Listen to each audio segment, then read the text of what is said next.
প্রশ্নগুলোকে যদি আমরা সস্তাভাবে বলি, যে বললাম সোলারকে আমরা আনসার চাচ্ছি, solar is a good answer but not always, এটা অল্প সময়ের জন্য দেবে। সোলারের ছাদে, যেমন আমরা ছাদে বলছি বিদ্যুৎ উৎপাদন করো, আইনটা কি করলাম, আইনটা করে বললাম ছাদ থেকে যাবে বিদ্যুৎ লাইনে, ছাদ থেকে বিদ্যুৎ গ্রিডে দেবো। গ্রিডে করার দরকার কি? আপনি বলেন যে আপনার ছাদ থেকে আপনার প্রয়োজনের 20% বিদ্যুৎ উৎপাদন করেন, আমি আপনাকে বিদ্যুৎ বিল থেকে 20% কমিয়ে দেবো।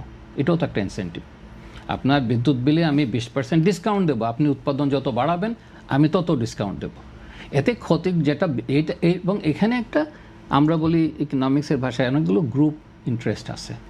বিদ্যুৎ বিভাগ মনে করে যত আমি বড় হব তত আমার লাভ, সেই বড় হওয়ার তালে আছে, সে ছোট হওয়ার তালে না। আমি যে আপনাকে বললাম গ্রামে গ্রামে বিদ্যুৎ দিয়ে দেন, গ্রামে গ্রামে যদি আমি বলি যে প্রাইভেটলি তোমরা গ্রামে বিদ্যুৎ কম লাগে, তারা সেটা এত বড় ট্রান্সমিশন লাইন আপনি করছেন কেন? ঝড় ঝাপটাতে বিদ্যুৎ নষ্ট হচ্ছে, খরচ বাড়াচ্ছেন, আপনি এই খরচ করছেন কেন?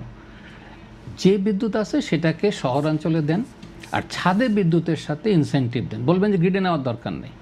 তোমার বিদ্যুৎ যদি ব্যবহৃত হয়, তুমি যদি আমাকে দেখাতে পারো যে তোমার টোটাল কনজামশনের 10-20% পর্যন্ত আমার কাছ থেকে না নিয়ে ছাদ থেকে নিয়ে এনেছো, তাহলে আমি বিদ্যুৎ বিলে 20% ডিসকাউন্ট দিয়ে দেবো।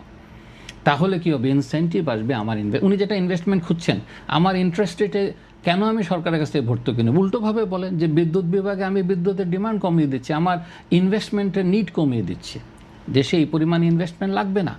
সুতরাং সেভাবে চিন্তা করেন।